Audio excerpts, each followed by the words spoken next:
Hey everyone. 1.5 people have asked me to do another kit rundown, so I'm going to do it. We're at Sydney State Theatre for a couple of nights. Very grateful to be here as always. I'm going to run you through things, man. Here we go. Let's see if this works. Oh, fancy.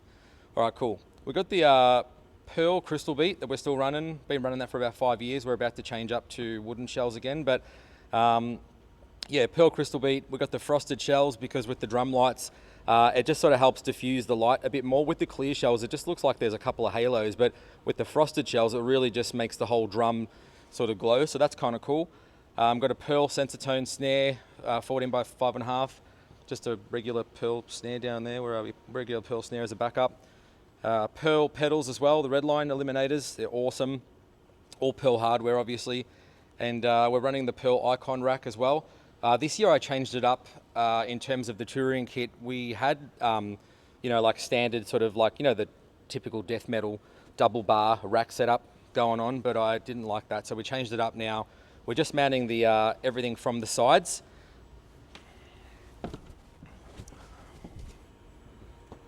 There we are there. I kind of stole the idea from Matt Maguire from the Chainsmokers. He does a similar thing. So just got the double bars for extra reinforcement. You can see there that, everything's got a double point of contact. So it's pretty sturdy, man. Nothing's really moved. This actually travels in our van all around the country in one piece. We don't dismantle this anymore. And it's literally just been rock solid. Hasn't moved or been damaged at all, which is great.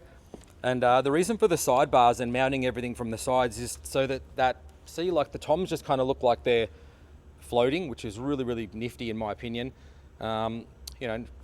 I've just sort of, double reinforced the 12-inch with two 6-inch joiner bars there. That's been rock solid. The 10-inch just has one joiner bar, and our snare mic adapter from Pearl also comes off that. That's been rock solid, man. And here's the other side of the rack. So you can see there's heaps of stuff mounted on it, man, and hasn't moved or hasn't given us any issues. Like it wobbles, but it ain't going nowhere, man. Everything's sort of like got a double point of contact. So everything's sort of braced really sturdily. And is that a word? Sturdily? Sturdily? Anyway, so yeah. Okay, a couple of months ago I changed over to Meinl cymbals and they've been absolutely awesome, loving them. For this touring kit, we're running Byzance 14-inch thin hats, 17-inch Byzance thin crash, 18-inch Byzance dual crash, 19-inch Byzance dual crash, 18-inch polyphonic crash, Byzance as well, 21-inch Byzance polyphonic ride, and a 20-inch extra dry china.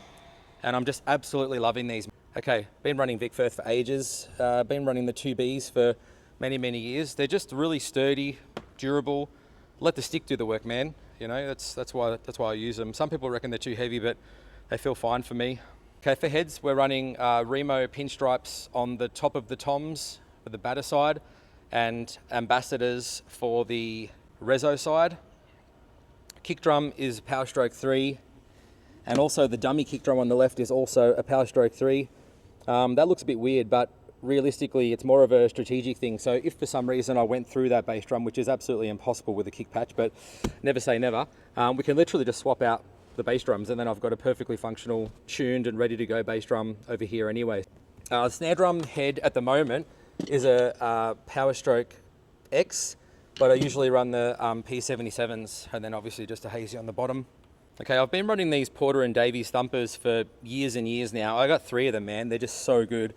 Just got them on different setups. This is the touring setup with a rack mount engine amp thingo. So for those of you that don't know, it's basically just a vibrating drum stool that vibrates basically. So I run my kick drum, snare drum, all the toms and the bass guitar through it, and it just saves you having to have a sub. So yeah, you feel all the vibrations and it's just epic, man. So good. We also run our own in-ear mixer on the road, so we can adjust our own mixers with our iPads. That's pretty nifty. We've got a monitor engineer as well, but it just means that during the show, if there's anything that needs to be changed in a hurry, we can just do it ourselves. So that's pretty cool. And yeah, that's about it, man. That's about it, mate. So yeah, that's the kit.